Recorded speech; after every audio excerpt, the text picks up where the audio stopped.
Good morning, everybody. Welcome to the Morning Roast. I'm, of I course, wore the Sugar perfect shirt for that intro. Henson, Master of That's- Puppets. My girlfriend got that for me. I thought it was like the shirt ever. Oh, my. Of course, That's a great. we got our chat host, Mr. Soul Ion, is with us also. He says, welcome to Morning Roast, where we look at a creator collaboration that has major religions face off in a metal battle for dominance. Hard rock hallelujah. Good morning, Chris, Jesse, and chat. Hey, good morning, Sugar. Thanks for having me. And we've got Sim popping in. You're Hey, early. told me. I'm early. I love that. What's that from? That's cool. That's from my Has he got a comic book water- adverse. Oh, that's cool. I like it, man. Thanks. And I like you know, his of course, I say I'm on time. It's 11:15, Chris. You were a minute early. 1 minute early. We were on Shane Davis's podcast yesterday, and Shane's got a new book, and he's got. We're talking about like silhouettes in comic books and how important the silhouette is, and that like you have a recognizable silhouette.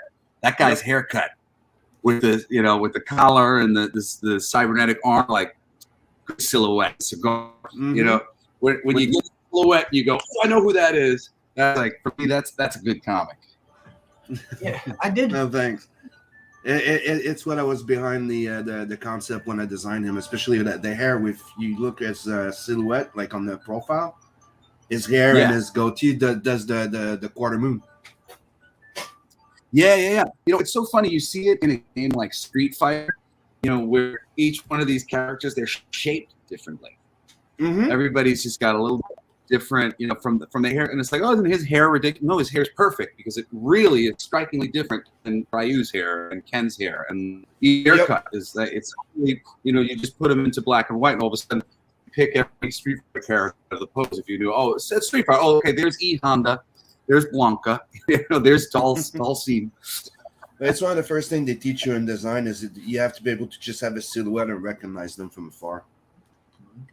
Yeah, it's really funny because it's the way they're screwing up all of modern entertainment right now by arbitrarily changing sex and changing race and like it doesn't matter. Like I'm all for a more inclusive world. Like invent new characters and bring them in, all the new characters you possibly want. But when it comes to a character that has been tattooed on people's bodies, when it comes to a character like yesterday, I was passing by a diner out on Long Island called Peter Pan's Diner, and they've literally taken the classic Disney inspiration of Peter. It's on their logo. It's on their sign. So when you put out a Peter Pan movie and it isn't actually representative of the building that has been put up to worship Peter Pan that I live down the road from, like there's a real disconnect here. You're wasting it. No, first of all, nobody asked you to change it. Nobody said, hey, Peter Pan's great and all, but nobody said that. We said Peter Pan's great and all, period, done. So why change the thing that nobody asked you to change when it will take it away from that recognition and the strength of that? It's all about iconography and like mythology. Like you see a thing and it represents what it represents. And the more you kind of noodle at it, it loses power. It's not as powerful anymore. It's just not so immediate.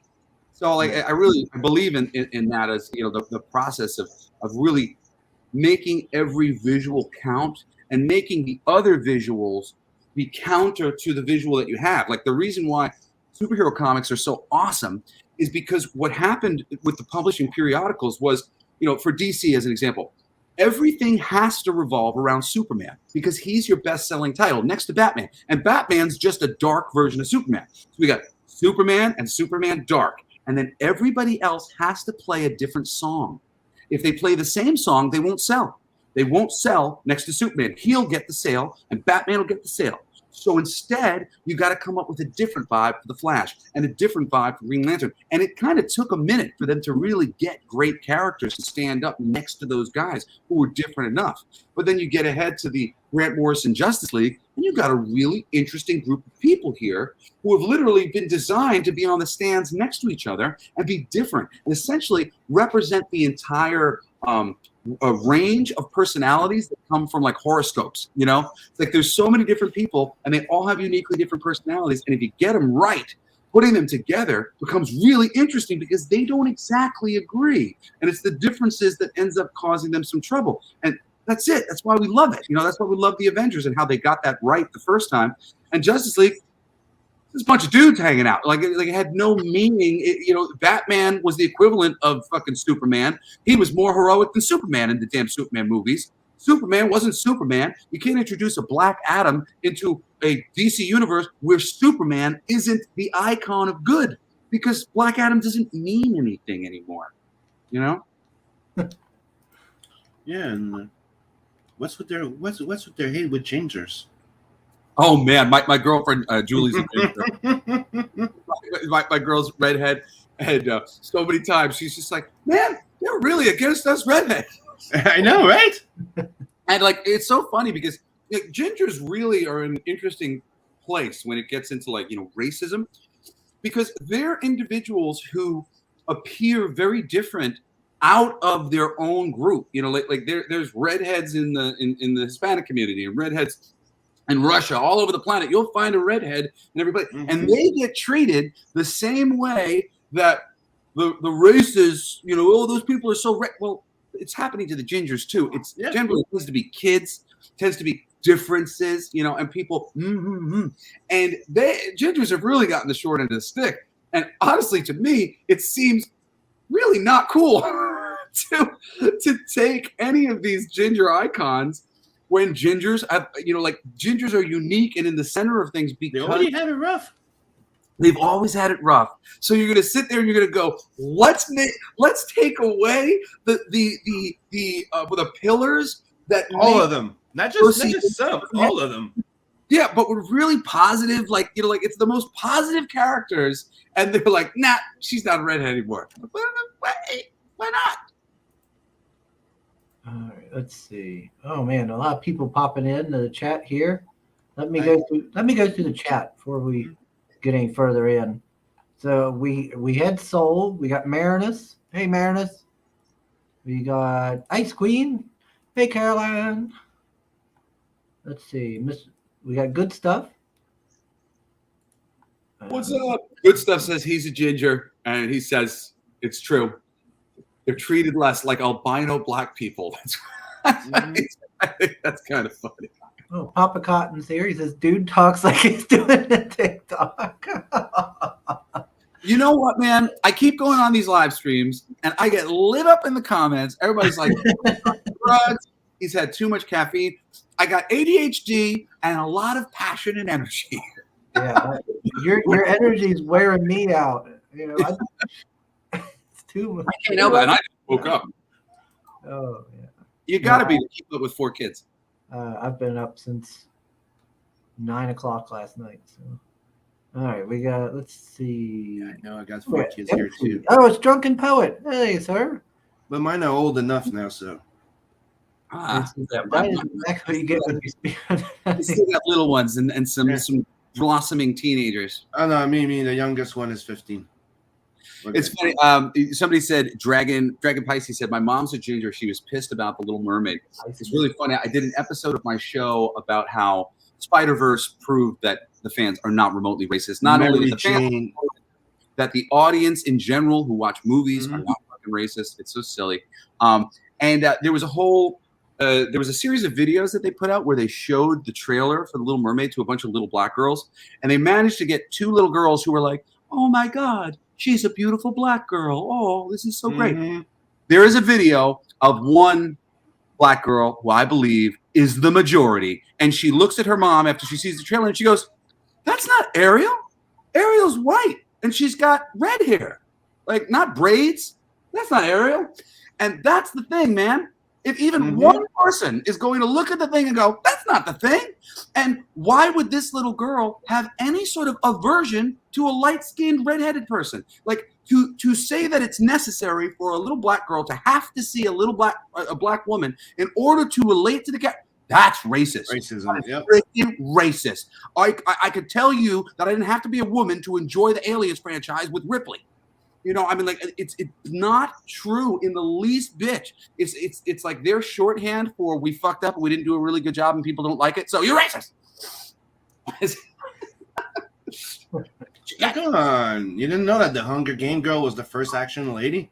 I feel bad for her. I like her so much. I think she's a sweet girl. I think she's just a little ignorant. I think she really just doesn't care about Hollywood, hasn't seen that many movies. Because I really like her, and she's always come off to me as a regular kind of person. Yeah, but that's the thing is when you know you're lying and you're spewing fucking shit out, you know damn well there's it's not like, oh, poor girl. It's not about that. No, they know what they're doing.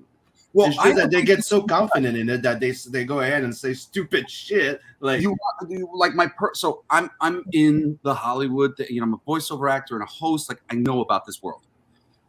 Watching that interview, I guarantee you, she was given some talking points and she was told that was true right before she did her interview. And she doesn't like movies. She's not a science fiction. Dude, it's How to Lie with it's the entire principle of the book, How to Lie with Statistics. No, it's the entire principle of it. It's just say this because it was hard, and then they go. It was really hard to get the movie going because I was like, I'm like the first movie, like action movie star, like girl, and I'm like, and then, bitch. Because the thing is, you have to realize it's like they're acting like nothing happened between 1980 and 2000. It's like nothing happened movie wise. Yeah, there's so many good examples too. I was thinking the other day about like when Black Panther came out. It's like Blade never existed. Yes, and for years, Avi Arad had been saying that the fans aren't going to come see that, it won't be a success. Yeah, like what the fuck? The sun. And I knew that was going to be a big success. All that shit is based on what Reese did in the Marvel Knights run, and that shit was amazing. If anybody who read the Christopher Reeves Black Panther shit, you just went, man, Black Panther's the coolest character in the Marvel universe. And like, that Marvel Knights series, when they did the anti-grav shoes with the vibranium. Like when they actually made him into something more than just like a Black Batman. Oh yeah, no, that it was Matt Sierra that was doing the art, and that was cool. That was a really good series. Oh yeah, Mark Teixeira, and that was such a good one, man. It's so funny and quirky, and it set that time and that place, and they really did a great job in the movie in general of bringing that to life. There's aspects of that story that I would have loved to see. I mean, there's stuff that agent, the Shield. You remember? I had a problem with the fact that T'Challa is not even king. Yeah, he's there and he's getting bossed around by his mom and his little sister. That's like Miss is not just a genius in mechanics; she's also a genius in medicine and everything else. You're like, what the fuck? Well, it was just weird too because, like, especially in the second movie with like Ironheart and her in the same movie, they're redundant. Like it's just like the Marvel execs, Kevin Feige, he's come to take full credit for this. Mm-hmm. They had the Marvel Brain Trust going on for a long time. There was a lot of cooks in that kitchen. There was Joe Quesada, there was Jeff Loeb, there was Craig Kyle. Some of the most brilliant writers and creative people involved in Marvel Comics and Marvel Entertainment. And then he got rid of that story group when they started to cause him too many problems. And I think he has demonstrated clearly that he was not the mastermind behind why we like that shit. He has run it into the ground since it has been all under his possession. I mean, it is fucking insane. I could have made this company billions and billions of dollars simply slowly reproducing the brilliant shit that has already been produced lovingly and sweetly, going, hey, and here's this one for you, and here's that one for you. We could have sold billions of copies of all of these books that these things are based on because it would have mattered. And instead, we've got this diminishing system that's about to collapse on itself because they decided they knew better than fucking history. Yeah, I mean, it's really the Marvel movie should have been a pretty easy layup because you've got all the successful storylines over all these years, and all they had to do was just simply adapt it to movie. Right, look what they did with Star Wars. It should have been super easy. Hey, we're buying Star Wars for like 20 years. Yeah, they did the same with Star Wars. Like, hey, let's buy Star Wars, and then they start doing Star Wars. Like, okay, let's start by deleting all those extra extended, universe thing. that was canon doesn't exist anymore. Yeah, All that great stuff that everybody loved and we're waiting to have. There's been comic books, there's been video games, there's been this, all this shit. Yeah, it's not good anymore. And then you're like, what? And then they come up with all that freaking changing stuff. And now Luke is not Luke. Luke was done after the first trilogy. We're fucked. It's fucked. Han Solo never had a life after that movie. It's fucked up. It's how they just ruin everything. It's like the other day I was watching, like I came upon the trailer of Ahsoka, and I just looked at it quickly on Facebook, and all you see is chick with lightsaber, bad guy, chick with lightsaber, chick lightsaber, bad guy, and then you're like, what the fuck? Yeah, and then you see Admiral Tron that looks like it's a chick. Or he looks like he's Elon Musk or something. All right. So I know. I gotta rein him in. Get him on track here. They're a bit crazy, the Star Wars thing too. Like, it gets to a point where there's patterns that you just start to recognize in what they're doing, and once the audience has begun to really recognize those patterns, and some people were like really ahead of the curve. And the people that were ahead of the curve were the ones who were like, you're the leaders of the racists and you're the leaders of the sect. It's funny because then 6 months later, and the rest of the audience starts to notice the same thing. And then another 6 months later, and the rest of the audience starts to notice the same thing. Now everybody's making jokes about how we noticed the same thing. And now the actors and the producers and the writers start to go, well, I don't want to be the butt of the joke. Ha ha ha. Yeah, I see what you mean. We are doing the same thing over and over again. Yeah, it's a pattern. It's really obvious. It takes you out of the thing because it's no longer organic. It doesn't look natural anymore. It looks like this fake world you're making, and we're recognizing this fake world because you keep putting us into the same one. Yeah, but it's like when you look at the new Star Wars, it's like they wanted to bring female representation in Star Wars, right? That was the entire premise of it, right? Yeah. So they forgot about Ahsoka for a fucking long time, right? It took a while for them to address Ahsoka, right? But the thing is, they come in with freaking Rennie, what her name is, what was it? Ray something? Ray. Yeah. Ray Palpatine. And then they fuck over, Luke Skywalker. So, I mean, the first thing that popped to mind when you see the old Luke, I'm like, where's Mara Jane? Where's Mara Jade? Mara Jade was like the ultimate female character in fucking Star Wars. Yeah. No, they tried to focus on Princess Leia. That was like nobody. Like, come on, let's just be honest. She's not. It's so silly when there's a character that already exists that people love. They tried to turn Leia into Luke. Yeah, and they forgot about fucking. They killed off Luke, and they forgot about Mara Jade. I'm sorry, like, dude. If they would have just been fucking, just rewrite everything and just go. Rey is Mara Jade and Luke's daughter. Oh, boom. Yeah. Right. Dude, just do that. And it would have been. My bestie, Aaron, and I, who's an editor and also a writer, friend of mine, we talk all the time about how, shit, man, if they would have just handed us this script before they started shooting it, just a couple little freaking adjustments here, and this could have been not so upsetting to somebody like me watching it.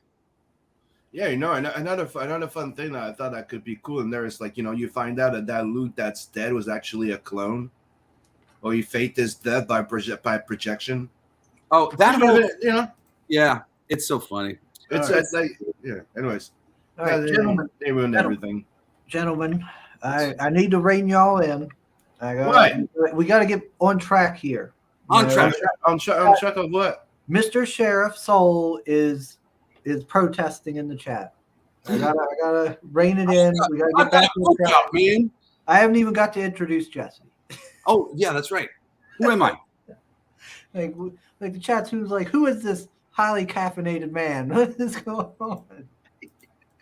I can't help myself. No, it's okay. I think I'm on drugs. It's okay, Jesse. Sim doesn't get to have these conversations and like all the time. So I was letting it go. All right, nice, good. Sim enjoys complaining about all that. All right. Complaining. All right. So we have our new guest, Mr. Jesse. Now, Jesse, why don't you actually tell them who you are and a little bit about yourself? Sure. My name is Jesse Blaze Snider. I'm a comic book writer, amongst other things. I do a lot of things in entertainment, but I've written for Marvel, I've written for DC, I've written for Disney, Pixar, The Muppets, Evil Ernie. I rebooted for Dynamite. I helped launch the Softwood, the heavy metal comedy comic book a little while ago. And amongst other things, I've been doing a new book for Merck Publishing that's been on Kickstarter called Guns and Angels, which is really cool. I don't know if anybody happened to back that campaign, but the Zero issues just came out. I just got it and got to hand it to my kids. I'm really proud of that one. But honestly, I am an independent comic book creator who has been working freelance in this system for over 25 years. And it sucks and it's broken.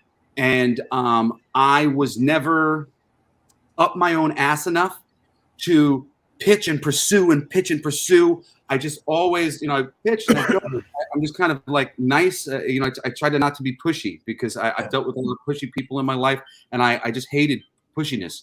So as a comic creator, I tried to let my talent speak for itself. But in this industry, if you've ever noticed where there'll be some really talented creator that you love and the company doesn't seem to notice what you notice. Like I noticed that Will Pfeiffer is a freaking incredible writer. He was writing that Sub Diego run of Aquaman. I'm like, why isn't this guy being promoted? And the reason is the company is just not built like that.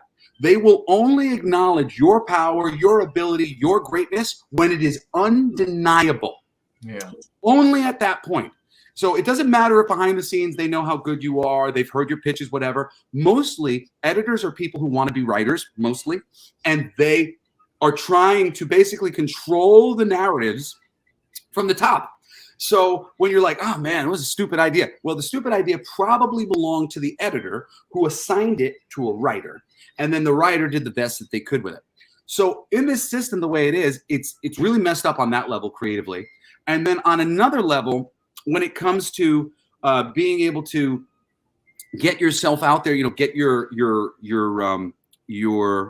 oh, sorry, I blanked out on my thing because I got distracted by one of these comments. I got to turn these comments off so I don't see them. Comment and my ADHD, you're screwing me up. So working for all these companies, you get really frustrated because you have to be writing like 3 or 4 books a month in order to make enough money to make comic books. And if you're doing just one at a time, the amount of effort for each bit of like pitching. And I went from Marvel, I went over to DC, Archie, and did a book for them that they stiffed me on and never put out, and then over to Boom, and then over to Dynamite, and just from one company to another. And you're just constantly like trying to make friends and trying to pitch things, and none of them want to pay you anything. When you go to these independent companies, Boom Studios, I don't want to see what their rate is now. Back in the day when they offered me $30 a page to do the Toy Story comic books, you were like, oh, really? Okay. It's like these rates are unlivable. Nowadays, there's a really great thing happening with Kickstarters because a writer can do half the work, the Kickstarter and all the writing, and then the artist can do the other half of the work. And it's actually like an even deal. Take away the Kickstarter and the artists do all the work. So now I've really been able to set up, this is just the beginning for me of trying to take over this world. And not just all for myself. Really, honestly, I want to take over the world as much as I can in comics and then try to deputize as many other people. Like I want to talk to Eric July. I want to talk to, I know some of the guys at Clownfish TV, and there's a whole bunch of people who are taking over this space, and we need to be together. It can't be a pissing contest. It can't be Eric July pissing against me, pissing against Ethan Van Sciver, It's got to be everybody coming together and going, hey, let's be a better comic book industry than the one we just left behind. Yeah, because this industry is just falling apart, and for all stupid reasons. Yeah, I did see you are getting around on the promotion circuit. Like you said, you were on Shane Davis's. You were on that Film Threat the other day, and I was like, dang, everybody else had seen your book and had the same idea about getting you on. I've gone out really aggressively, and I reached out to everybody, and I'm not a very good self-promoter.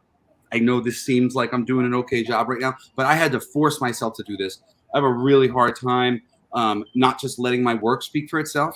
but it's just happened too many times to me now where like I'll make something really great and it just sits there because I didn't go to bat for it. And I kind of keep feeling like it's like these art projects are like my kids, and I gotta love them, and I gotta make sure that they're okay before I move on to the next one, because I tend to just be like, oh, I'm gonna make this, I'm gonna make this, I'm gonna make this, and I just gotta bounce around from thing to thing, because that's all I really love to do, to sit and do a Kickstarter. Oh my God, you have no idea how hard that is on my ADHD. There's just so many choices to be made at every time. Is it cover A or is it cover one?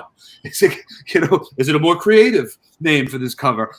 Just every paragraph, every line, I'm like, I could do this a lot of ways. And it's so much anxiety, and it's not like what I built myself for, but here I am photoshopping all these things and graphic designing everything and getting it ready so it can go to the Kickstarter. So, sometimes you have to become the thing that you don't care for in order to be the thing that you do care for. Okay. Jesse doesn't really look Italian, but the hands are different.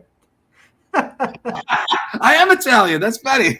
Yes, Yes, look what they did to my comic. You know what? And also, whenever I'm in this box, I feel like a responsibility to like fill it.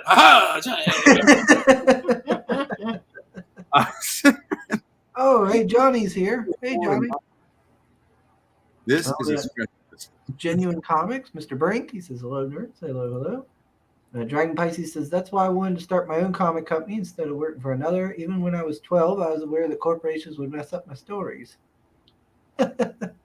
Yeah, no, that's it, man. Like, I don't care who gets to the, like, I don't care who runs the show, as long as they are the benevolent dictator we need. And I am not going to allow another Mussolini to get to the top. And by that, I mean any of these corporations. Look at heavy metal. Heavy metal is now corporate run, and they're running their shit into the ground because it's not a grassroots, cool, mixed art thing. They're doing the same thing that they do at this Ultimate Jam Night thing out in California, where they have 50 rock stars all at once, and they have so many creators on the book that it doesn't matter. It doesn't matter who's there.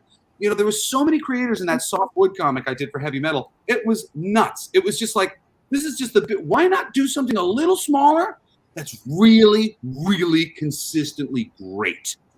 Like, the people's inability to trust their taste, because most of these editors, not always the editors, some of the editors, most of the higher up executives, they have no taste at all.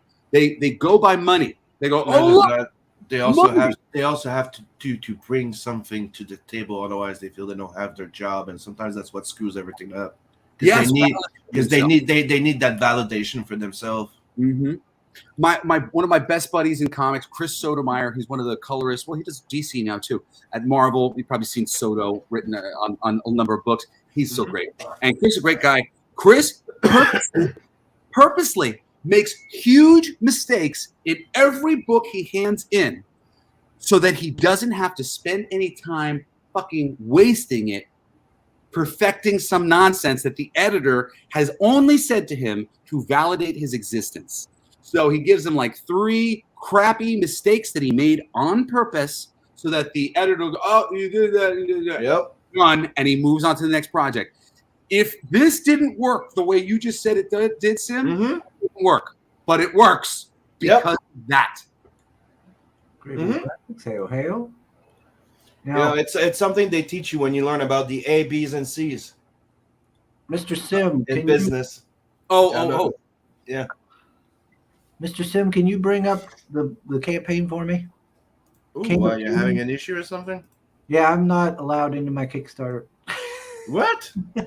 Yeah, I'm for spamming people. Yeah, since I haven't been able to reach out for guests. I went on Kickstarter and was scrolling through. Okay, you're not supposed to send them pictures until they ask. And I was like, oh, hey, this looks really cool. I'll send him a message. Hey, this looks really cool. I'll send him a message. And went down through like that for a while. And eventually, when I was finally, when I got a response from Jesse, I was like, oh, I need to message him and stuff. And it was like, why is it not sending? And then it was like, oh, I can't access my account. Oh, all the different campaigns, I can't see the funding or the description or anything. What's going on? And I went to like back a project, and it was like, Your account is under review. I was like, what? A physical What? copy of the book too. That means that somebody flagged you. Well, I got an email, and the way it talked, it sounded like it was maybe potentially like an automatic thing. Oh, cool! You got the campaign up. Nice. As I say, we did a really, really limited run of the book for a convention. Oh, really? They were all like super. They were like $50 book kind of thing because we had to print. We printed so little. There's just 50 of them. And yeah. So, but I have some things to show off in hand. Full screen that. There you go. Let me see that. Check it out. That. This one was printed with a poster in the rock. The gods of rock. Our references, it's so funny. When we started this book, this idea hadn't been explored in any way. And then along the way, when we were working on it, 2 different books had come along where they were trying to do something with the Norse gods and music, which was good because when Mark Polton, who's my co-writer on this, if you followed he's done a lot of campaigns with John Malin and other people. His original idea was a behind the music on the Norse gods. And I said, I'll do it if Jesus can be the bad guy. And he said, yeah, sure. So when we started to talk about Jesus as the bad guy, instead we developed this contest of the gods where every 16 religions would send their best and brightest to go compete physically to sing their sermon on the world stage and be crowned the King of Kings. And the whole idea became Jesus got that title, King of Kings, from this tournament. And he's the reigning King of Kings. And him and God have basically been cheating. And they keep beating all the other religions unfairly. And it's a send up to the Northern Crusades, where they forcibly converted all of the Norse religious people in the name of Jesus, which is something Jesus never would have did in a million years. Like, Jesus was a great guy, not some piece of crap who was trying to force other people to believe what he believed. That wasn't what he was about. And the Jesus that was created at that time by doing that is an asshole Jesus. And I really wanted to tell a story about this asshole Jesus Christ who was being depicted by all of these Bible thumpers. There's Jesus running away from Odin in the flashback in the book. This is archival footage from the first King of Kings tournament. But it's not Jesus in our book. It's the way Jesus is represented by his fans a lot of times. Historically, this is how Jesus has been sold to people as a jerk, as a jerky, pushy guy who thinks he's right. And that's not Jesus. Jesus was really cool, and he was cool to everybody. He was hanging out with the poor people, and he wasn't a guy who was forcing people to believe what he believed. He was convincing people through the merit of his words and his wisdom. So I think that if anything deserves to be fucking lampooned, it's Jesus, Catholicism, and all of these religions. There's 16 religions in our book, and the point is that they are all equal ideas, and that's it.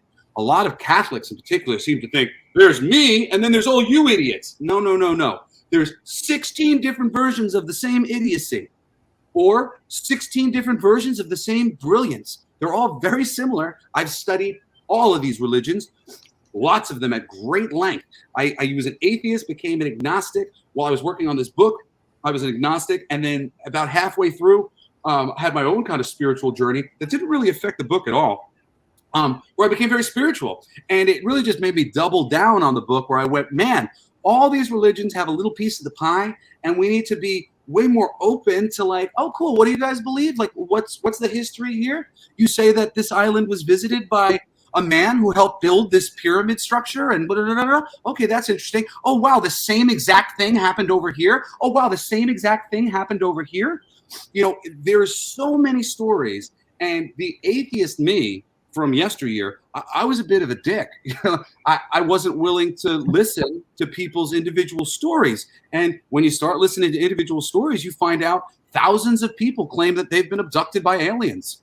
Thousands of people are having experiences in the woods, deep in the woods, hiking, seeing Bigfoot.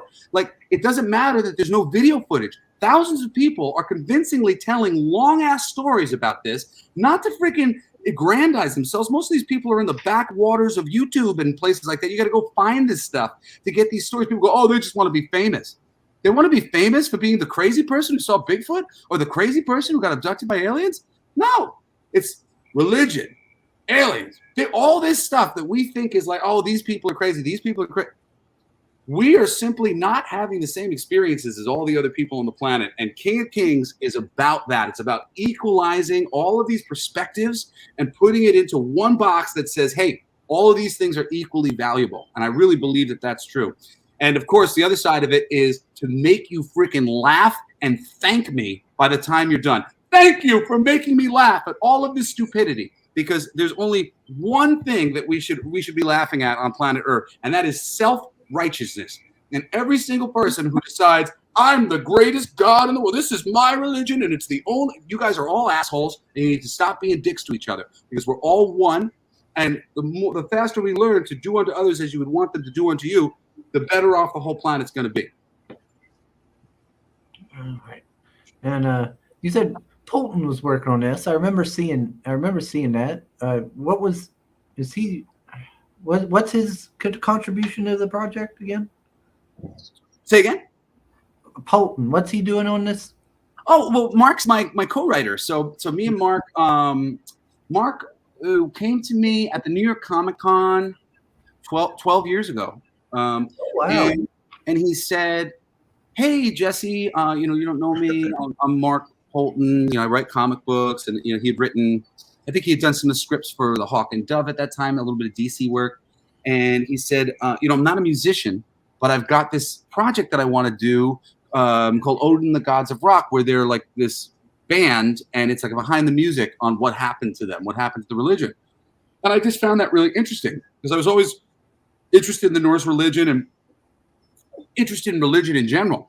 And then when the moment the concept of like, oh no, these are real people in this behind the scenes, the Battle of the Bands, I was just sort of like, I want to know more about that world. Like if they're doing it behind the music, does that mean that there's like a whole series of behind the music from this universe where it's Jesus and there's what's the Muhammad, and then there's Vishnu, and all these people are in this universe with the behind the music.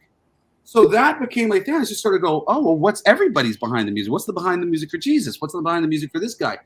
And once that started to happen, I said, what if we could do like an American Idol for the gods kind of thing, where they're in this battle of the bands and they'll fight, so we'll have some action and then they'll sing a song as like celebration. I said, so that way we get to do like parody music and we can make some funny songs and we can do these actual physical confrontations because it makes the most sense. You have to go through a holy war in order to like come out the other side as the dominant religion. You have to kill the other people in order to make it. So the whole notion of the thing was like, well, physical violence, whoever wins at the physical violence will win. And then it became, well, how's Jesus winning? He's just a scrawny guy. I'm like, well, the giant hand of God keeps coming down from the sky and, blowing everybody up. And so he wins all the time because God is his backup singer. Oh, okay. So, what's it? And then Triple H was it? Yeah, it's all about the game, Johnny. We got wrestling references. Let's see. Actually, we've got a really cool wrestling, some really cool wrestling references. Like, so our unlocked. Last night we just got our first barrier. We got $5,000, but $5,000 is just to do the first print run of the book, finish everything that we need for that first issue, print it, and have it out. It's been done mostly for years and sitting there. So this next run, and like I literally have it set up on the unlockables. We have the stretch goals, and it goes 1, 2, 3. There's like a digital unlock where everybody gets a digital thing. Either we release a cool video, or we send you an MP3, or we send you something like digitally cool. There's an upgrade thing where we upgrade the book. We like add a couple pages to the book, whether it's backup content, posters, stickers. When it gets like really high, we do like stickers in the center of the book.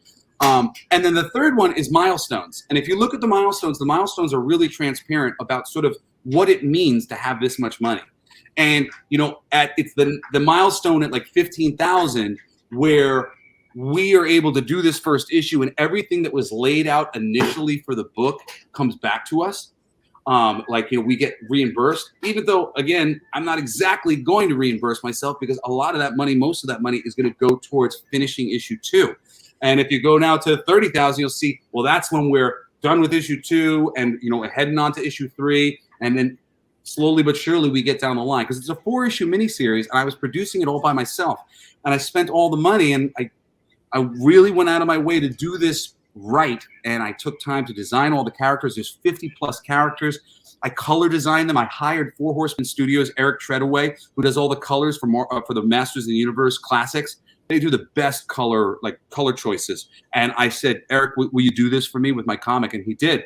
And the coloring in the book is really wonderful, not just because of Andrew Dahlhaus, who is our colorist, but because it was color designed beforehand. And the book really, really pops. So, I mean, we took a long time, and I literally bankrupted my family because I lost some of my big jobs that I had. I hosted voiceovers, and I just went into severe poverty. And at the same time, I had 2 fires in 2 years, and I went through a divorce.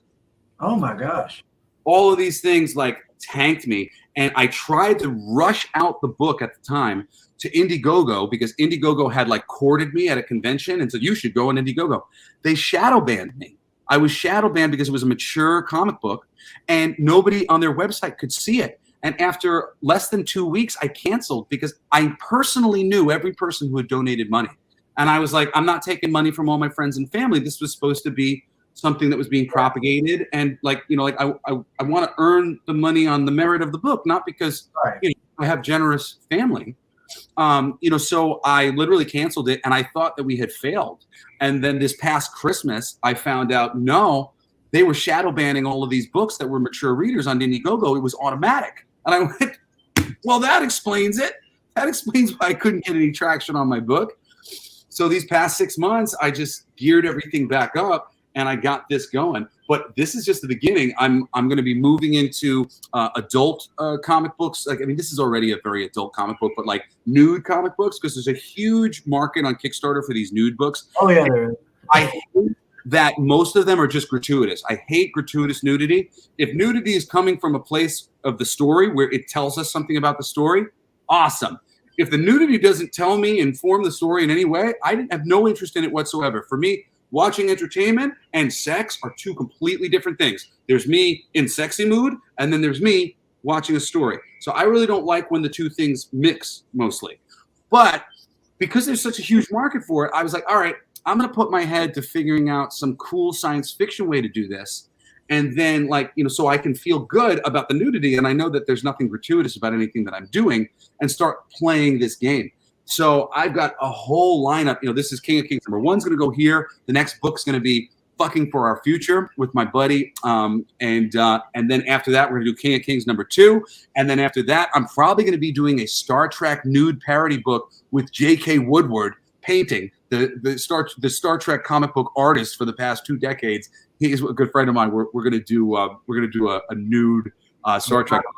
Yeah, no, it's not going to be really it's not going to be porn unless it's really necessary. The Fucking for Our Future book, some of that has plenty of elements of that. But it's science fiction. It's straight science fiction. None of it is gratuitous. It's not ooh, you know what would make me horny? It's what's the smart thing to do now? You know what's a funny thing to do now? Boom, boom, boom, boom, boom. Yeah. So it's like titty books for intellectuals, essentially. Yeah, Kickstarter. I've noticed that there's a lot of nudity covers and things like that, and they do sell. People do seem to really like them on Kickstarter. They make money, man, and I'm all about making money for my babies. Yeah, got your priorities there. Let's see. Oh, sounds like something fans of Brutal Legend and Metalocalypse can sink their teeth into. Yeah. Yeah, Metalocalypse. That's a great reference. Love Metalocalypse. And yes, absolutely, it's totally that kind of thing. I mean, if you are a rock and roll fan, it's really it's for you across the board. There's it's not to the second issue that this reference I'm going to make is, but Thor is a closeted homosexual, and he's married to his wife Sif, who's a closet lesbian, and they're each other's beards, and they do a song which is a direct parody of the duet between Ozzy Osbourne and Lita Ford called "Close My Eyes Forever," but instead it's "Grow My Beard Forever," and it's this song about him really being gay, and he doesn't want to admit it. He's like, but maybe if I grow my beard forever, then no one will ever know that I'm gay. And there's songs like that. There's another song in there that's, again, this is in the first issue. I won't spoil some of that stuff, but the Bar Mitzvah Boys, who are our Jewish band, they're essentially the Beastie Boys, and they do a song called "Fight for Your Right to Oy Vey," which is very funny because the moment you start to break down "Fight for Your Right to Party," it is "Fight for Your Right to Oy Vey." Your mom caught you smoking, man. She says no way. Oy vey. Get out of this house if that's the clothes you're gonna wear. Oy vey. It's such an oy vey song. And it plays so great to it. So the book's filled with little bits of references like that. And then Olympus, the Greek gods, their kiss. It's Gene, it's Paul, it's Ace, it's Peter, it's Lita Ford, not Lita Ford, Joan Jett plays Joan Arc. We've got Stevie Wonder as the eighth wonder of the world. There's so many. We got Judas is Art Garfunkel.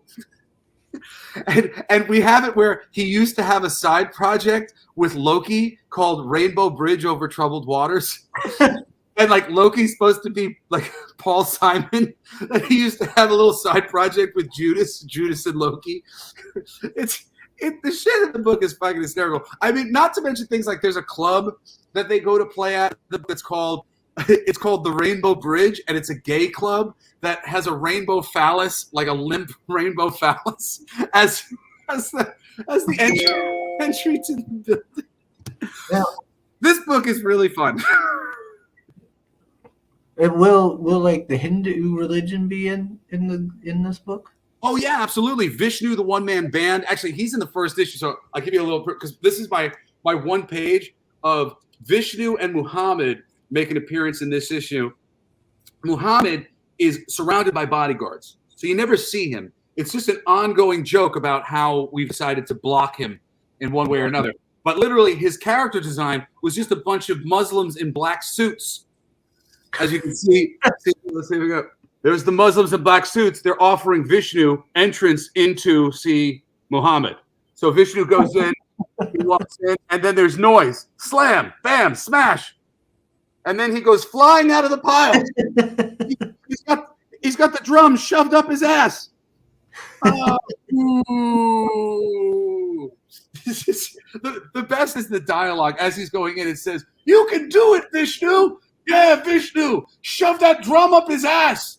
I said, "The Vish." And then he comes out and says, "Oh. Vishnu, no." In my mind, Muhammad is Michael Jackson behind the bodyguards. So whenever Muhammad's on screen, he's just going, hee hee, yeah, woo. Behind the, ooh, ow. That's it. Sam, are you there? Guess not. Yeah, I am. Why? I was going to ask you to play the trailer. Oh, cool. Yeah, that one's cool. Yeah, this is cool. Hey, I'm Jesse Blaze Snider, father of 4 little ones who had the bright idea to name all his kids after superheroes. Yeah, I guess it's safe to say that I've dreamed of making comic books since I was their age. And it's been amazing working in the big leagues, writing some of my favorite characters like Deadpool and Hulk and the cast of Disney Pixar's Toy Story and all the Muppets. But when the opportunity to produce a true dream project came along, I dove headfirst, putting my time and my own money into bringing it to life. This project, King of Kings, tells the groundbreakingly blasphemous tale of the 13th Centennial King of Kings tournament, which will choose the dominant religion on the planet for the next 100 years through blood, sweat, and music. This room in my home is where most of my work for KOK was done. We were 90 pages into our planned 160-page graphic novel when my family and I were struck by a devastating house fire that took my entire office and every memory I'd ever saved. After the fire, it seemed all my years of work bringing King of Kings to the edge of perfection would be for nothing. But hopefully, with the help of Kickstarter and all of you, our book's fate can still be written. We invite you to check out what we hope you'll agree is the coolest, most worthwhile, value-filled comic book pre-order fundraiser you'll ever see. That'll have you laughing and hopefully talking for the rest of your lives. Thank you.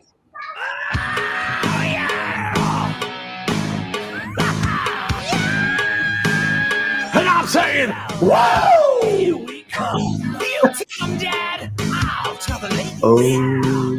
Let's do this. I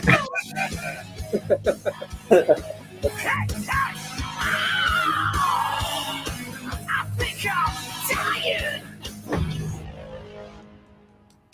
How many more minutes?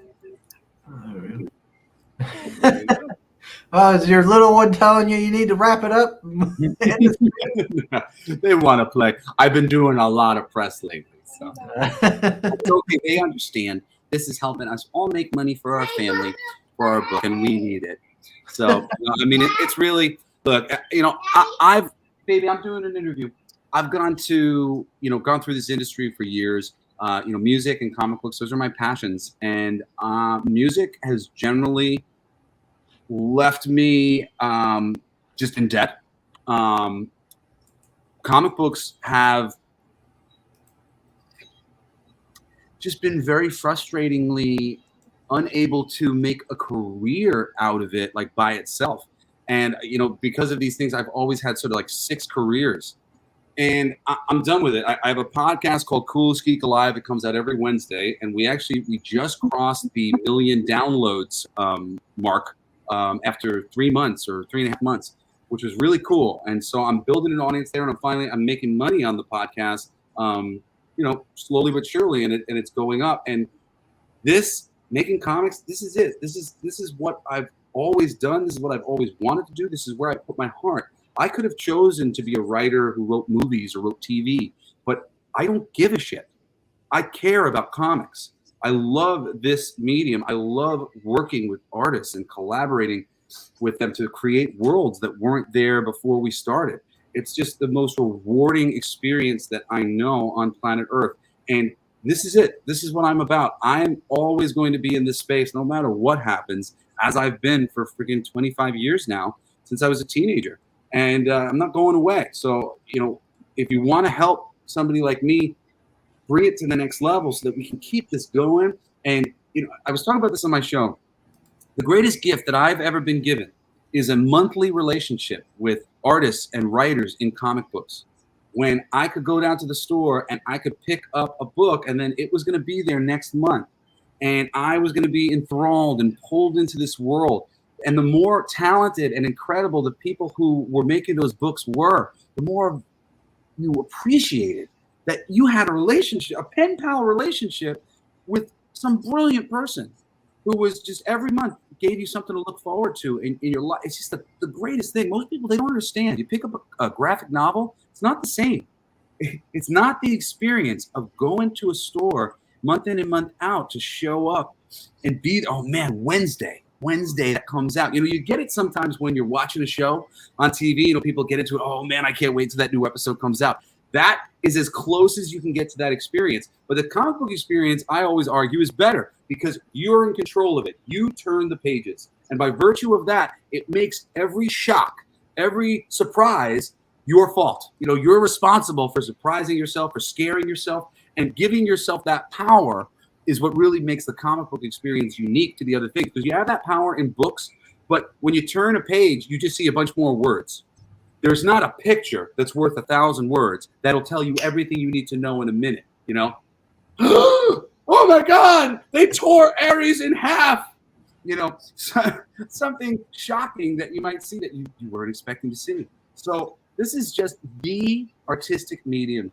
It's the place that I want to be. It's the place that I want to see elevated. It's the place that I want to see brought into the mainstream in the right way.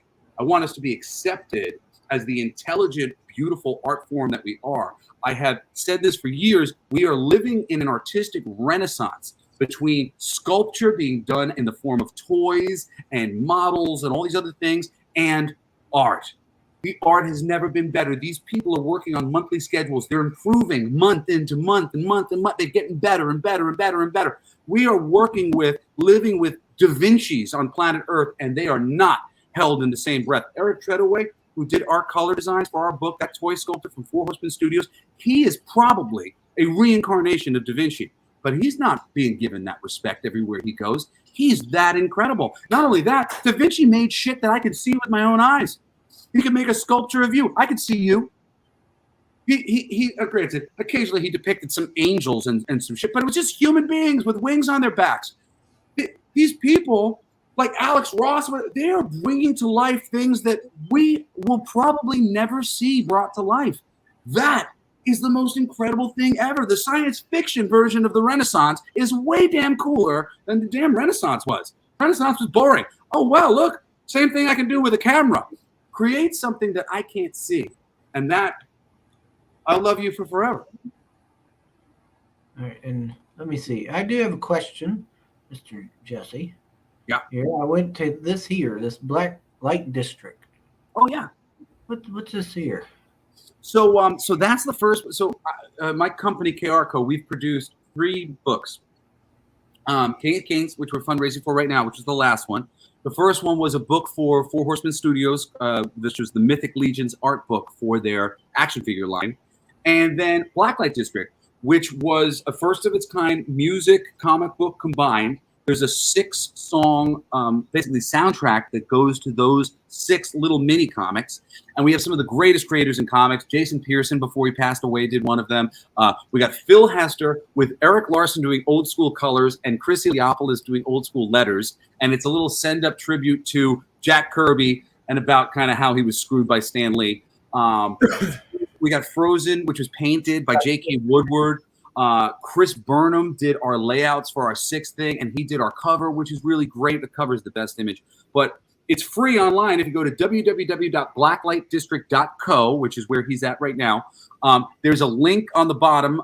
There's a play button on the bottom where you can play the album, and it'll start playing. And then you just open up the first comic book, and you follow the lyrics. The lyrics are printed in the comic book. And it's a really cool psychedelic experience because your brain has to combine your eyes and your ears so that they line up. You're lining it up, the lyrics with it. And when that happens, sometimes the peripheral vision, things that are on the edges of the comic, they start to move. It's really cool. I was very proud of it. It came out through Image Comics like 5 years ago now. But I didn't do any promotion for it. So we got a lot of acclaim. If you look up the book, like there's not a single bad word said about that book. Everybody loved it and saw that it was a love letter to the medium. But I didn't promote it, so a lot of people didn't hear about it. Yeah, I listened to a little bit of the music there. I was like, okay, yeah. Yeah, the art is in particular, really great. But it's really taken all together into this 4-color world. It's the first time I ever wrote songs with an idea being that I wanted the scope of the songs to be the end of the world. Like the reason why I like comic books so much is because the scope of the stories tends to be the end of the world. Whether it's the end of the whole world or it's the end of like an individual's world, the stakes are like really, really high. So I wanted to write all the songs from this perspective of super, super high stakes. It's the end of the world kind of thing. And that's where they all come from. They're all about, end of the world kind of stakes situations, for people. And then amplified by these crazy over the top stories done by these amazing artists. Really every one of these artists, that book is the only thing that I've ever worked on that I think is perfect. I think it came out perfect. And it's not because of my contributions to it. It's because of my brilliant co-writer and producer, Will Knox, who helped me make those songs. And they would not be what they are without Will. He's a brilliant guy, and they're brilliant. And the comics, every single one of them, I stayed out of everybody's way. I gave them the basic premise. If they asked for assistance and breakdowns, I gave breakdowns. But I generally, like Jason Pearson, I just said, hey man, this is the basic thing. It's a song about depression. Jason, as many people know, Jason was a manic depressant. I've dealt with manic depression. And it's all about that. So I asked Jason if he would do it, and he delivered this amazing vampire story. It's gorgeous looking. And I didn't tell him shit. I didn't tell him what to do. I just said, listen to this song. And, I think we talked a little bit approximates of possibilities of what kind of stories could be told. But that was it, and he made it. And I'm so grateful. I'm so grateful that we got Jason on that book. What a loss that it is that he's not alive anymore. One of the most talented artists on the planet, in my top 10. And yeah, seriously, so sad. Rest in peace, Jason. Yeah, it's wild. I didn't know when I reached out to you that you've done all these things and been around for so long and had all this stuff going on. I was just like, hey, this book looks pretty cool, and all this stuff. I know. I'm tempted to tell you something else that you probably don't know because I think you'll probably just find it very interesting based on your introduction. But I don't. I keep having to bring this up, and I tend not to like bringing this up. But I guess this is my future where I'm supposed to not care about it anymore. It's always hurt me in the past. But my father is Dee Snider from Twisted Sister. Really? Yeah. Oh, that's I cool. saw your introduction. I was like, oh, you're a headbanger? You probably Yeah, not. of course I would be. I would listen to his he does that. He does the radio and everything. Yeah, House of Hair. Yeah, House of Hair. Oh my gosh, I used to listen to For that. years, House of Hair. Yeah. Yeah. I love him. You know, the only reason why I'm into comics, the very first the second comic that I ever had published was a Hulk. I got to be specific. The second comic I was ever paid to write was for Marvel. It came out it came out fourth. It came out years after I'd written it, but it was a Hulk one-shot, and I dedicated it to my dad because that was his favorite character. And when I was 11 or whatever it was, he bought me a Spider-Man subscription. A little bit before that, he got me my first comic book, which was a Thing issue. And it was a long time. I struggled reading when I was younger, so it took me a little while before I really embraced comics. Even though I loved them, I used to collect action figures and I used to collect cards. I'm a huge action figure guy, and I really like the superhero cards. I used to collect those too. And but I had an over-focusing problem. If I sat and I read too long, my eyes would start to tear. So I wore some glasses for a little while, and it fixed it, and I got better. And I kept reading Savage Dragon, and actually Pitt, which was Dale Keogh's my favorite artist of all time. I just met him last night on Shane Davis's podcast. I had no clue he was going to be on the podcast. I'm like 5 minutes into the podcast, and I started in the corner, and I'm like, D. Keough? Dale Keough? What are you doing here? That's freaking amazing.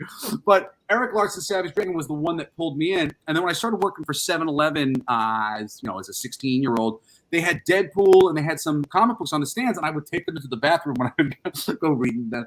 And then I would buy them, of course. I got into Deadpool. And then once you were open to a monthly comic and you could see the ads for the other comics that were coming, I ended up getting into Marvel Knights and picking things up, and then that was it. I was off to the races reading books, and and my father's been nothing but supportive because he loves comics. So he wasn't on the same kind of level as I was as a comic reader. He used to a very spotty collection and not quite so obsessive like I am. But you got the stacks of long boxes everywhere. Yes, yeah, no, it's really crazy. But yeah, he's a big comic book fan, big geek, big Star Trek geek. A lot of my fandoms come straight from being raised by a geek. So yeah, that's pretty cool. I didn't know Dee was a comic book fan. Yeah. I used to listen to, of course, House of Hair with Dad.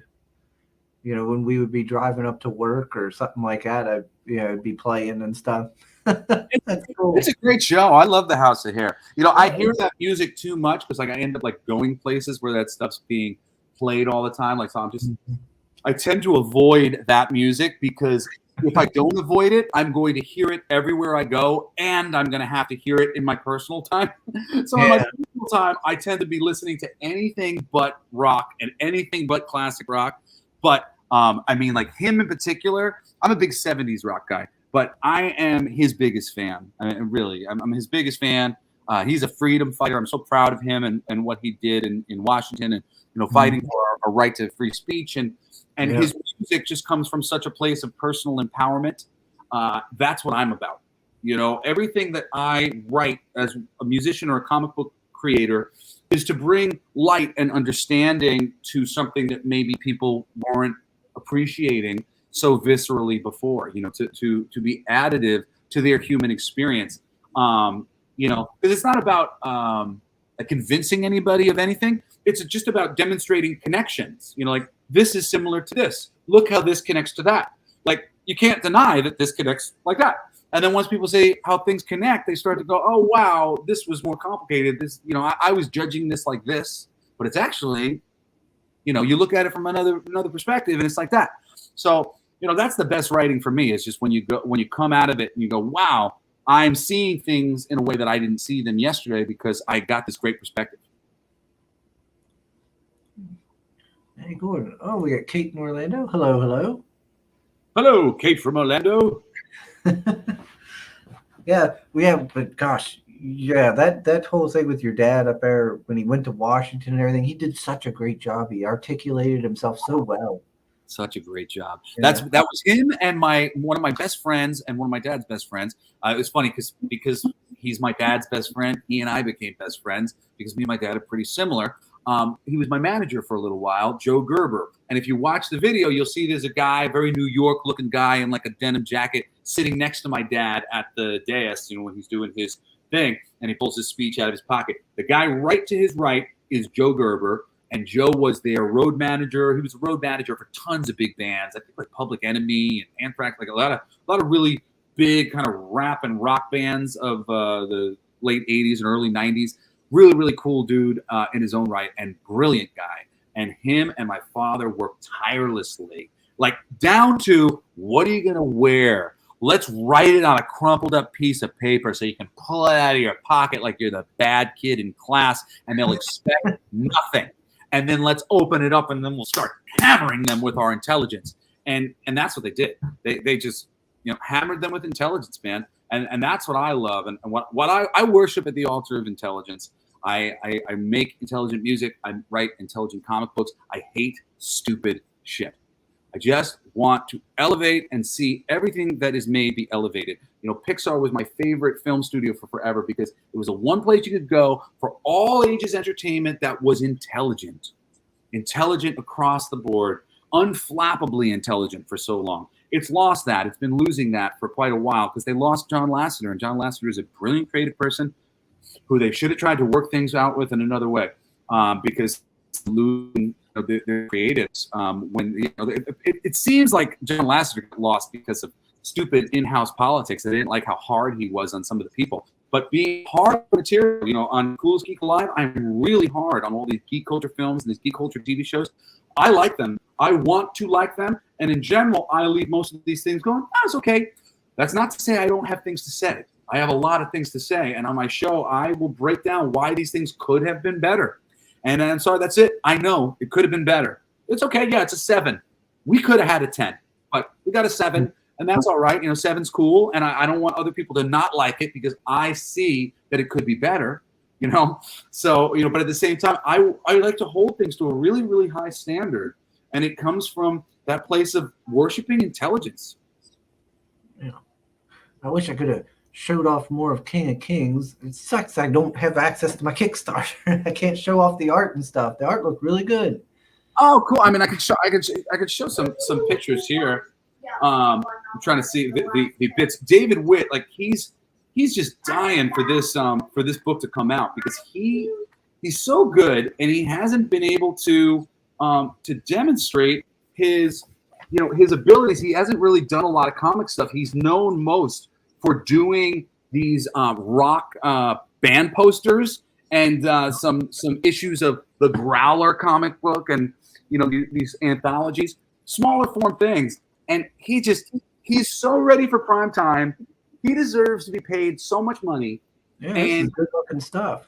It's gorgeous, man. All of his stuff is just consistent as hell. He's got a really great style, and we were really trying to kind of recreate the Terry Gilliam vibe from Monty Python. When the big foot of God would come down from the sky. God, it's me, God in the heavens. So that was the style I wanted. I wanted everybody to look like they were possibly animated by Terry Gilliam, and he just nailed it. And again, color design so good. The coloring by Andrew Dalhouse was amazing. It's just you can't ask for anything better than what my people have helped me produce. It's really so humbling. And like I said, I felt like such a failure. I was so embarrassed when we were shadow banned on Indiegogo because I'm like, all these wonderful people gave me this wonderful work, and apparently I had them do it for nothing. And then, thank God, it wasn't us. So now we're our first raise, and the book's definitely going to come out. So everything past this is going to be so we can finish it. And please, I want to finish it so bad. Everything past that, if anybody wants to see me feed my kids a little bit extra, get an extra present this Christmas, that'll be that. Help us get beyond, that 50,000 mark. And, that's when we'll be really like relaxed and chill about all this stuff, because a lot was put into it. I made these videos. We have these really cool, we were talking about wrestling before. I made these great wrestling promo videos. So I got my dad to dress up as Odin, and I dressed up as Jesus, and I wrote these things where they are doing basically an impression of what's his name? Woo! Ric Flair. Ric Flair, and but it's Ric Flair, it's The Rock, it's Hulk Hogan, it's Macho. I have all of the best promo video moments coming out of my dad's mouth. He's woo. And then with Jesus, I just adapted the CM Punk Boxing with God promo, where he's like, your arms aren't long enough to box with God, but it's your arms aren't long enough to box with my dad.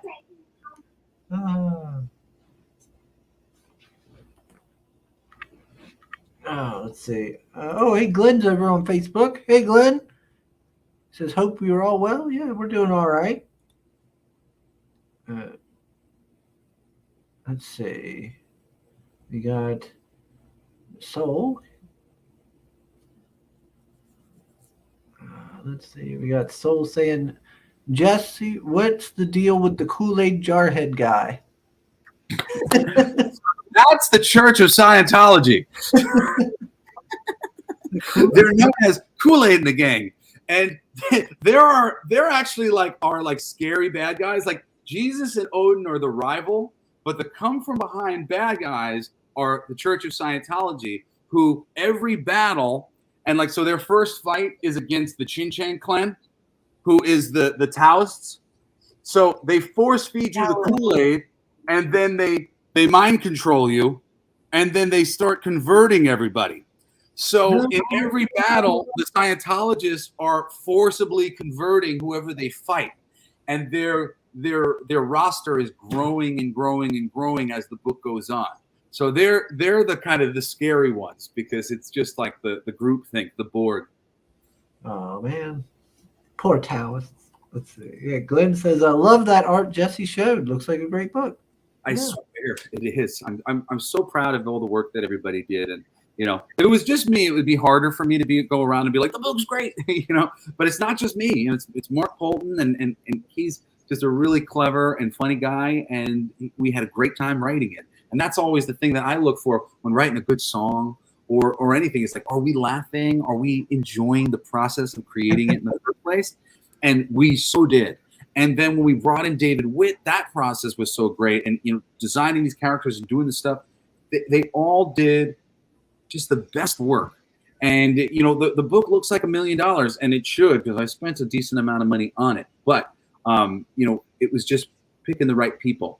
But at the same time, wasn't necessarily the greatest long-term investment for my family. Maybe would have been better to start off with something that was cheaply made but good, instead of something that was relatively expensively made and really good. Oh my! Well, everybody, you need to make sure his kids are all right. Let's go check out that book. Let's get it overfunded. Let's get all those stretch goals met. Yes, please do. People sometimes go, why doesn't your dad give you the money for the book? Because he's got 4 children, for one, and for 2, look, I'm a grown man. I've been out on my own for a very long time. I've got my own 4 children. You don't rely on it and he's not Bill Gates. He's better. He's okay. He's doing okay. He and my mother are living very comfortably, and they are quite generous to their children when they can be at various times. but I'm not like, there's no pipeline of money coming into me from anywhere. You know, when I was going through my divorce and dealing with whatever else, I was living in a car for a little while because I put myself in a terrible financial position the way most divorced dads do. Yeah. You know, just like it's just living life like anybody else out here. And, you know, we all need help. So if you're one of those people out here who believes in supporting creatives, comics, that's what I am. And I'm just trying to do this right. And I really believe that I have been. And I have so many great working relationships with so many people. And the more you help me to get this done now, the more it's just, you'll see me more. And you won't regret seeing me more, because I'm just going to keep coming back with a big smile on my face and some cool little thing to show you. Because that's what I love to do. Yeah. And yeah, because you don't want to go to him, with your hand out. You're a grown man, you're an adult. You can stand on your own. I want to treat him to some dinners, man. That's right. It's about time. It's like, and granted, I did treat him to some dinners when I was, flying high as the voice of Pizza Hut for years, and the voice of Kia, a bunch of years ago. And I've been very successful, but it's like, I'll make a lot of money, things, and then because voiceovers have paid my bills for a long time. But right now, like, there's no work for writer strike and action. Like, there's so many all this stuff going on. It is, and AI replacing voice actor, writers, and artists. Oh, it's like crazy. Concept art, storyboard, and show that there's almost a lot of people have no work. Yeah. I mean, granted, it's like I don't really worry about that stuff because I work on another level, and I really believe that when you work on the intuitive level, you have access to infinite ideas. And when the people who are worried about AI are the people who are worried that they're going to notice the pattern of the thing I do over and over again, and they're going to replicate it. There's no pattern to what I do.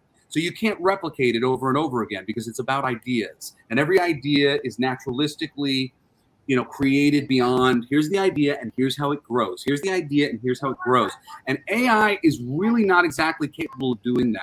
And it will be at some point, but still, at the end of the day, its point of reference is the people who are programming it and looking at it. Those people, they don't think like I think. So I don't worry about them. And even a voiceover. You can program an AI to do voiceover, but it can't speak with resonance. JFK won against Nixon because Nixon doesn't have any warmth in his voice. You buy a pizza from me because I say, want more taste? Get America's favorite pizza. Pizza Hut, now online. And an AI would probably say, want more taste? Get America's favorite pizza. Pizza Hut, now online. Which has no resonance because it's not trying to produce warmth. It's not trying to love you with its voice. These machines don't know what they're doing. And especially the humans who are programming them, they're like monkeys at a controller. So if you're really good at what you do, don't fucking worry about AI, not even for a second.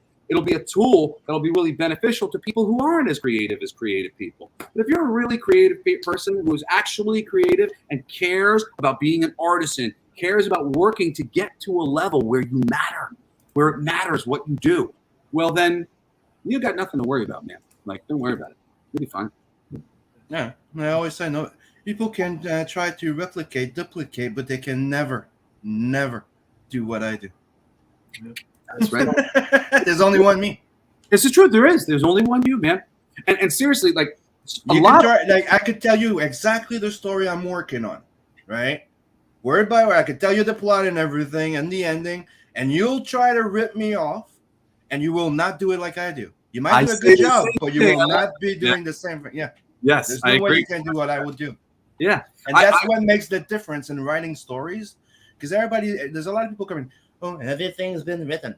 Everything's, all the stories have been done. Like, technically, yes. Technically, like you get up, you grab your morning, you grab your morning coffee, you go to work, and you go this. Yes, it's been told. Every story technically has been told, like the basic of a story. Now, the way that you will approach it, the way that the other character, the reaction, that will make it its own thing. Like Spider-Man became Spider-Man because they decided to do that little thing of like, hey, what? The world around him, what happens if he actually interfered with his fucking superhero life? Like he has to go fight a crime, but he's catching a cold because his underwear was not dry. Oh yeah. And they start pulling that type of shit, and that's when it started to be less than just another superhero and skin tight. Yeah, exactly. And And that then with Batman, Superman, like the point that you were making earlier. I don't know where they are. Well, we're going to be wrapping up in just a few minutes, sweetie. I promise. Yeah, Look, I'm 100% in agreement with you. I talk about ideas like on casts and stuff all the time, and people say to me like, "Hey, you're like, aren't you worried about somebody stealing your idea?" And I always say, dude, if all I have to offer is one good idea, what am I doing here? For one, and two, I'm like, I don't really trust anybody to freaking do it any better than what I know how to do, because I generally think too, a lot of these people are very ego-driven and they make it all about themselves. They put themselves in the book, and it's like all about their personal life. I don't think I've ever written about my personal life in any book I've ever written. Occasionally, I've used some minor things as inspiration, but not like, this is a vehicle for me. To no, it's like always about. I was gonna say, if you're worried about getting your stuff stolen, you're never gonna be sharing anything, because I'm sorry, if you're a creative, it has happened. I went to Eidos. Yeah, they didn't know the fuck I was Eidos, and I applied there before for that to work on the what was the name of it again? Deus Ex.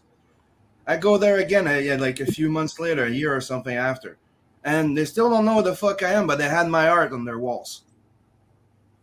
That's awesome. With designs and stuff. So it's kind of like they will go on the internet, do research, and find art of artists that they don't give a fuck about and rip them off. It's a thing that will happen, but it's also how you get discovered.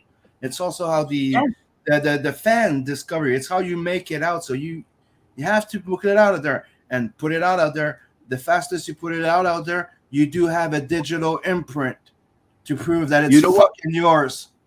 We can close on a really funny story. So I mean, like, this isn't me going, oh man, Chris Nolan ripped me off, or David Goyer ripped me off, because this is just, there's two possibilities here. One is that ideas are in the ether, and they are, and people get the idea at the same time. But what I think happened is very interesting. So before I actually got published by Marvel, I had gotten a Punisher script handed to Axel Alonso, who was the head of the Marvel Knights office at the time. Axel Alonso is one of my favorite editors of all time. He called me up and told me, like, this is a better first draft than most of the people who work for me. And, like, it wasn't exactly a first draft. I'd worked on that script a long time to make sure it was good. But I was like, I've arrived. I'm going to make it into Marvel. And then he got promoted and promoted and promoted and promoted, and he didn't have time for me. But one of his promotions, he got promoted to oversee J. Michael Straczynski's new line of books that was Supreme Power. It was the DC derivative characters at Marvel, and J. Michael Straczynski headed up. Yep. So, as I said earlier, editors, they dictate a lot of the content. So the mini-series that Marvel ordered to be made of Hyperion, who's the Superman ripoff, and Nighthawk, the Batman ripoff, they were headed up by Axel Alonso. And Axel needed a Joker derivative for the Batman derivative of Nighthawk. And he had just read my Punisher script. Well, I was trying to introduce some of the mythology of Batman, or something similar to the mythology of Batman, into the Punisher, because I felt like they were similar characters in some way, but I thought that Batman really succeeded at making certain things very important and heavy, and the Punisher really failed. And the bad guys. Yeah, bad guys. Yeah, he really failed at it. And the scarred bag. Hold on one second. Hey guys, stop it right now. Go do that in the other room. You're seriously playing rock paper scissors behind me. I'm almost done. No banging rock paper scissors while I'm trying to finish this interview. Please stop and be quiet. I'm literally trying to get off so that I can give you my attention. So just be quiet for 2 minutes. Thank you. So what happened was they used my Joker. My guy was an NSA torture technique guy who had the "Have a nice day" smiley face button that he had on his backpack scarred into his face. So they put out this big advertising campaign for Supreme Power. You might have remembered, with this clown with like scars in his face, pegged into his face. It was very highly publicized because it was a great image, because it was a great idea that I had that he stole from me. And David Goyer, who wrote The Dark Knight, he's a comic book writer. And that was a highly publicized image. I think he was working on The Dark Knight at the time, saw that image and went, hey, I could use that idea. That's a great idea. it showed up in The Dark Knight. So, I mean, that shit happens all the time. And not only that, but when The Dark Knight came out, I had written a Batman inventory story starring the Joker. It was an April Fool's Day special that I wrote for them. It never came out, but it was really good. It was just sitting in their freaking computer somewhere. But oh my God, The Dark Knight and my April Fool's Day special were very similar. Like, I was watching that movie going, wait, what? Like, a lot. Like, from them escaping on the bridges and the bombs on the bridges, like, all that stuff. Like, this is what I did. Wow. And there was no way that I could have seen that stuff. So, really, on one hand, that is total just, like, people getting the same idea at the same time. And then on the other hand, I could see the custody chain from myself to Axel Alonso to the Supreme Power Book to David S. Goyer off into the thing. So it happens all the time. But at the end of the day, honestly, just pat yourself on the back that you had a good idea and that people thought it was such a good idea that they ran off with it, and feel good knowing that you'll probably have other good ideas in the future. Because they won't. Yeah, they won't, but you will. Yeah. All right. Yeah. Now, that's some good closing words because we need to let you go because we need to quit keeping you from your kids. Because you know what? It was all like Shane's podcast went like 4 hours. They were like, wow. You said an hour and a half. Oh, this poor little one. Gosh, we've been going for an hour and a half, and I feel terrible. I can only imagine keeping it for 4. I'd feel horrible. Don't worry, I'm gonna make it up to them. We're gonna have some fun. Don't forget to sub, like, and share, and go back his book. Yes, everybody go back King of Kings. Jesse's been a great guest. Please go right now back King of Kings. It is just a labor of love. I promise you will not be disappointed. And, this book was not designed to piss people off. It was designed to make people laugh. And I really hope that you'll be laughing about it for many years to come. That sounds like a lot of fun.